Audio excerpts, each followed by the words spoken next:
உன்னை விமர்சிக்கிறான்னா அவனுக்கு வேற வேலை இல்லை, உனக்கு நிறைய வேலை இருக்கு. அன்னை ஒரு வேலை கொடுத்துருக்கேன்ல, ஒரு தொகுதியை கொடுத்துருக்கேன். தங்கச்சி காளியம்மாக்குன்னு ஒண்ணு, தம்பி காசிரமனுக்குன்னு ஒண்ணு, தம்பி கலைஞ்சதுக்கெல்லாம் சொல்லிட்டேன் இதான் தொகுதி, அதை விட்டு வெளியேறக்கூடாது. இல்லைன்னா அங்க கூப்பிடுறானே, அங்க இருக்கிற ஆளை வச்சு பேசிக்க, இங்க ஜெயிக்கலன்னா கொண்டே விடுவேன். உன்னை போய் கூட்டம் போய் சொன்னா நானு அங்க போ சொன்னா அது உன் வேலைன்னு சொன்னா, உனக்கு ஒரு தொகுதியை கொடுத்துட்டேன். 10 மாசம் தான், 10 மாசத்துல 300 பூத்தோ 400 பூத்தோ அதெல்லாம் எனக்கு பேச்சு கிடையாது. எவரி பூத்து 10 யூத் போட்டு தரணும். நான் சொல்றது படி 300 பூத்துனா அவருக்கு 3000 பேர் தேவைப்படுது கிழக்கு. அது போக ஒன்றிய தலைமை, ஒன்றியம் என்ன 5 பூத்து ஒரு ஒன்றியமா வச்சுக்கணும் வச்சுக்க, அன்னை 10 பூத்து ஒரு ஒன்றியமா வச்சுக்கணும் வச்சுக்க, இல்ல 6 வச்சுக்கிறேன் 6 போடு. அப்ப எத்தனை ஒன்றிய தலைமை, பல ஒன்றிய தலைமைகளுக்கு தொகுதி தலைமை, 4 6 பிரிக்கும் போது 6 தொகுதி தலைமை, இந்த தலைமைகளுக்கு மேலே மாவட்ட தலைமை, எவ்வளவு கேடர்ஸ் வர்றாங்க பாரு. கட்சிக்கார வேண்டியதுல வேலை செய்ய பதவியில் இருக்க பொறுப்பாளனே 3000 4000 பேர் இருப்பான். எங்க ஆசிரியர் அட்டெண்டன்ஸ் ஆப்சன்டீஸ் அப்படிங்கிற மாதிரி அந்த 4000 பேர்ல 3500 பேர் ஆப்சன்ட் ஆகட்டும். 500 பேரும் 500 பேர் வேட்பாளர் பின்னாடி கொடியை பிடிச்சு துண்டறிக்கை தூக்கி வீதியில் நடந்தா இந்த உலகம் நம்மளை திரும்பி பார்த்து நம்மளை தோக்கடிக்க இன்னொருத்தன் பிறந்துதான் வரணும். நம் வெற்றி உறுதியாயிருது. இந்த ஒண்ணுமே இல்லாம 1,20,000 போட்டோம், 2 லட்சம் போட்டான்னு வச்சுக்கல, நீ போடு, மொத்தமாக நமக்கு தான் படுவோம். அந்த வேலையை செய். உன்னுடைய கணக்கு உன் பூத்து இது, உள்ள இருக்கிற 2 முகவர், வெளியில 8 பேர் நிக்கணும். போகிற ஒரு ஆத்தாப்புக்கிட்ட, அத்தா எல்லாருக்கும் போட்டுங்க பெரியம்மா ஒரு தடவை எங்களுக்கு எங்க சின்னத்துக்கு போட்டு விடுங்க சின்னம்மா, அம்மா மாமா ஒரு தடவை எங்களுக்கு போடுங்கம்மான்னு சொல்ல 2 பேர் இருக்கும். அங்க இல்லைன்னு அங்கே நிக்கிற அந்த கூட்டம் 2 கட்சி பெருங்கூட்டம், மற்றவனுக்கு வாக்கக முகவர் போட ஆள் இல்ல. ஆனால் கூட்டணியில இந்த கட்சிகள் அமைப்பு இருக்கிற கட்சிகளோட சேர்ந்துக்கிறான். அதான் உங்களுக்கு புரியுதுன்னு நினைக்க, சேர்ந்துக்கிறான். இவன் என்ன பண்ணுவான், இவன் தான் அந்த ஓட்டுக்கு காசு கொடுத்துருப்பான். அந்த இடத்துல நின்றுகிட்டு பெரிய பெரிய மொக்க மீசையை போட்டு அரை கட்டிங் வர போட்டு அப்படியே பார்த்துருப்பான். தெரியுமில்ல, போட்டுருங்க அப்படின்பா. அது போய் நமக்கு போடலாம்னு போகும். இந்த கனியை முடிஞ்சவன் பாக்குற பார்வையே வேற சரியில்லை. யாருக்கு ஓட்டு போட்டான்னு தெரிஞ்சிடும் எங்களுக்கு, அப்புறம் சும்மா விட மாட்டோம் அப்படின்னு பாய்ந்து போய் போட்டான். இந்த விக்கிரவாண்டியில என்ன நடந்துச்சு, இவ்வளவு பெரிய கட்சி திமுக, பெரிய இந்த கட்சி நாங்க ஆளுகிற கட்சி, எங்கள் சாதனைக்கு வேதனைக்கு எல்லாம் போயிட்டு இருக்கிற கட்சி இருக்குல்ல, அது போய் அங்க என்ன சொல்றது, பெண்கள்கிட்ட சீமானுக்கு நாம் தமிழருக்கு போட்டீங்கன்னா உங்களுக்கு கொடுக்குற 1000 ரூபாயை நாங்க கொடுக்கறத நிப்பாட்டி பெறுவோம் சொல்லிச்சா இல்லையா? இதனால வேலையை அண்ணன் பிரிச்சு ரொம்ப எளிதா கொடுத்துட்டேன். இப்ப பார்த்தீங்கன்னா நாங்க ஓடிட்டு இருப்போம், உடற்பயிற்சி செய்வோம்.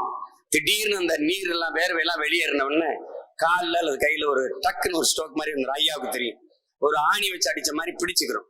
அது நீர் வெளியேறிச்சுன்னா டாக்டர் கண்ணன் புகழேந்தின்னு நம்ம ஐயா, உங்களுக்கு தெரியும், அவரு பாவு சண்முகம் பேரன், அவரு என்ன வட அப்படின்னு ஏங்க அப்படி அடிக்கணும், நிலத்துல தண்ணி வறண்டுச்சுன்னா என்னடா ஆகணும், நிலம் வெடிக்கும்.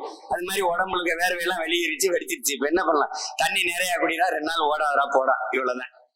இப்ப என்ன பண்ணுவாரு, 2 நாளைக்கு இந்த ஐஸை மட்டும் இங்கே வைடாங்க. ஐஸை ஏன் வைக்கணும்னு விளக்கம் சொல்லுவா பாருங்க. இப்ப இந்த அடிபட்டோன்னு மூளை என்ன செய்யுது, இந்த காயத்தை பத்தியே சிந்திக்குது, வேற எதையும் சிந்திக்கல.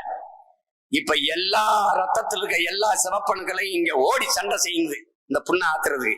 அப்ப நீ ஐஸை வச்சுன்னா சரன்னு எல்லா சிவப்பணுக்களும் இங்க வந்துருது, படையை நடத்துது பாருங்க. அப்ப படையை நடத்துற பேரறிவு செய்யறது இந்த ஐஸ் கட்டி, இங்க வான்னு. அது மாதிரி இப்ப படையை நடத்திக்கிட்டு இருக்கேன் அண்ணன், சண்டை இங்க போட்டு முன்னேறி போயிட்டு இருக்கேன், குதிரையில வேகமா வர்றேன். என்ன அப்படின்னா, அண்ணா அந்த இடத்துல நம்ம படை பின்வாங்குது, அங்க நம்ம வீரர்கள் சோர்வடைறாங்க, அங்க வேகமா போய் நம்ம அடிக்கலன்னா நம்ம பின்னடைஞ்சிருவோம், அந்த இடத்தை பறி கொடுத்துருவான், அவ்வளவுதானே, திருப்பி படைய போறாங்க. ஆனா மொத்த படையும் திருப்பி அவனை அடிச்சு வரட்டும் பாருங்க. அது மாதிரி எங்க ஆள் இல்லையோ அங்க ஆள் இருக்கிற எல்லாரும் வச்சு வேலை செய்யணும். அங்க கூட்டம், அங்க சுவரொட்டி, அங்க உறுப்பினர் சேர்க்க வந்துட்டான், நீ தான்டா இங்க தளபதி. எப்படி திப்பு சுல்தான் நம்ம பாட்டனை ஓடா நிலைய தலைமையா வச்சு தீரா நீ இந்த ஆளு மன்னரா இருந்த ஆளுன்னு பாருங்க, அதுதான். அது மாதிரி நீ தான் இங்க தளபதி, இந்த இடம் உன் கோட்டை, எவன் உள்ள வந்தாலும் ஓடுறா வேட்டை ஆடுறாங்க நில்றா. இங்க எத்தனை ஓட்டு இருக்கு அண்ணன், இந்த பூத்துல 200 ஓட்டு நமக்கு வேலை செய்யலாம். இதாப்பா, இதை புடிச்சிட்டு வேலை செஞ்சிருப்பான். அப்புறம் சும்மா அந்த அவன் சரியில்லை இவன் சரியில்லைன்னு சொல்லாத. நீ எவன் சொன்னாலும் நான் கேட்க மாட்டேன். சொல்ற நீ தான் சரியில்லைங்கிற முடிவுக்கு நான் வருவேன். புரணி பேசுறத விடு, புரணி பேசுறத விடு.